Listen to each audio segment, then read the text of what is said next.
Hello guys, welcome to our YouTube channel TechBird, and today we will see some major important acts in the history of India that shaped India's governance.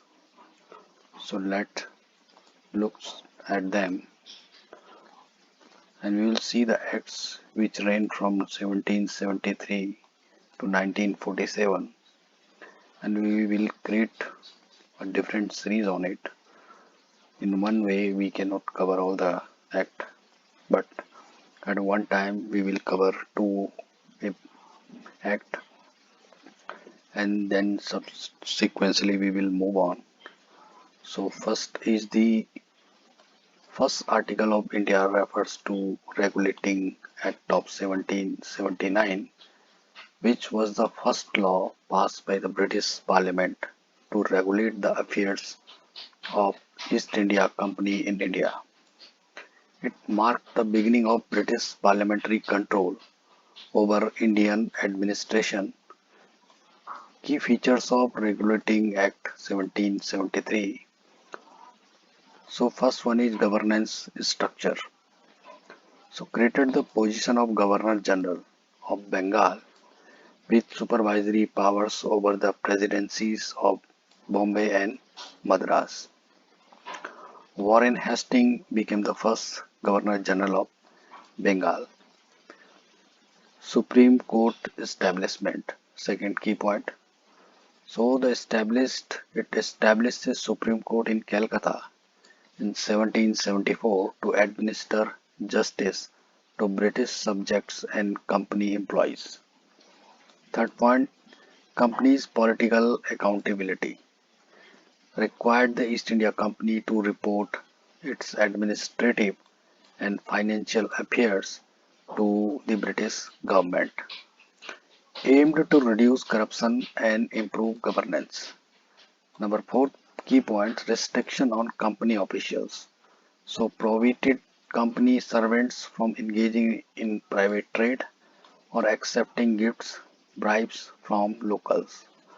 So what was the significance of this act?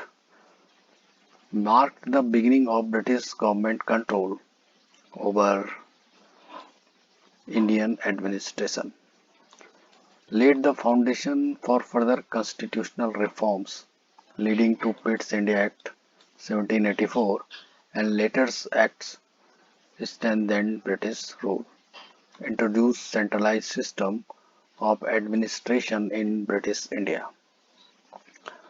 The second important act is Pitt India Act of 1784. The Pitt India Act of 1784 was passed by British Parliament to improve the administration of the East India Company in India. This act was named after William Pitt the Younger and then PM of Britain. It was introduced to correct the shortcomings of Regulating Act of 1773, which had failed to provide efficient governance. Now we will look key features of Pitt India Act of 1784. The first one is dual system of governance. An act introduced a dual system of control between British Crown and East India Company. Board of Control, Crown Representative, established in Britain to oversee political, military and revenue matters. Consisted of 6 members appointed by the King. Had ultimate authority over company affairs.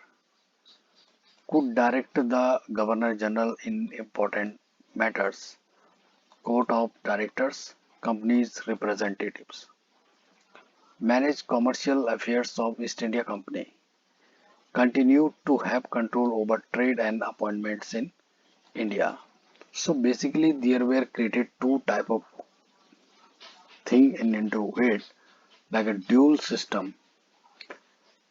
The board of control, that is the representative of crown, established in Britain to oversee political, military and revenue matters, and it had 6 members appointed directly by the king.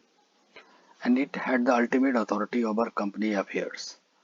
And it could direct Governor General in important matters. So it was all directly the Crown's representative in Board of Control.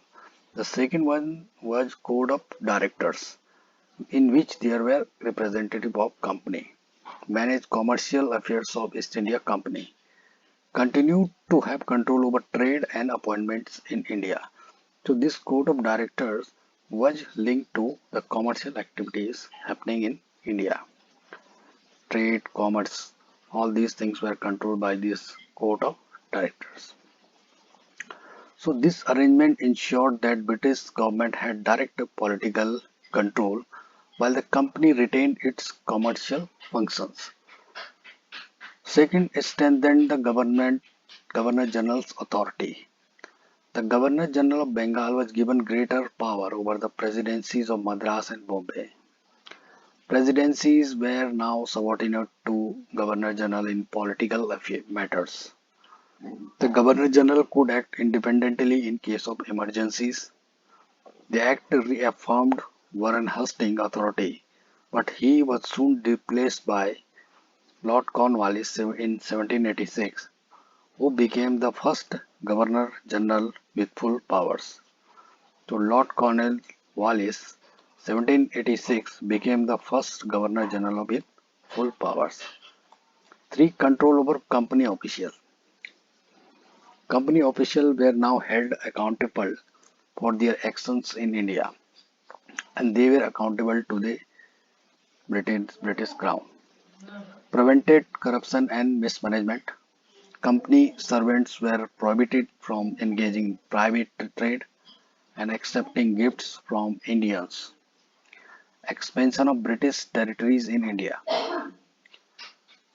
The Act made it clear that territorial expansion in India was being done for the British Crown and not for East India Company. This paved the way for future British imperial expansion. Number 5th point, reduce the company's political influence. The Act officially declared that company was merely a ruling agent of the British government in India.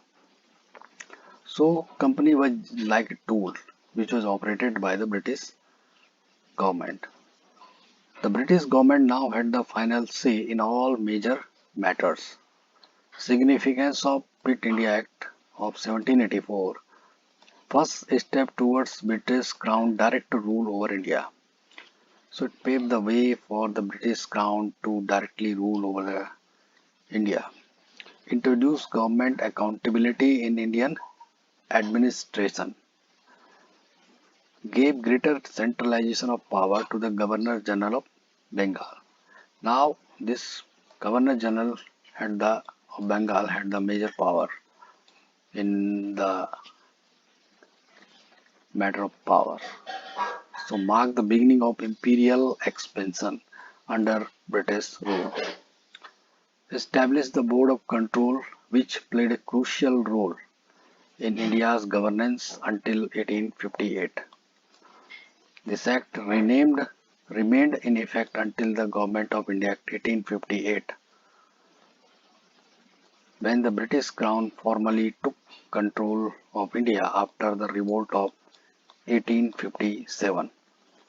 So these were the two acts which were covered in this topic. One is Pitt India Act of 1784 and another one is Regulating Act of 1773.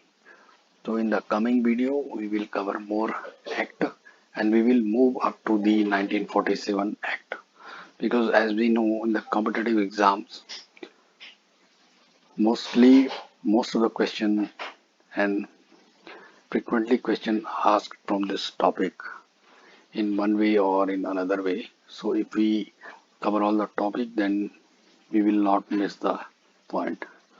So we'll soon meet you in the next video. Till then, goodbye.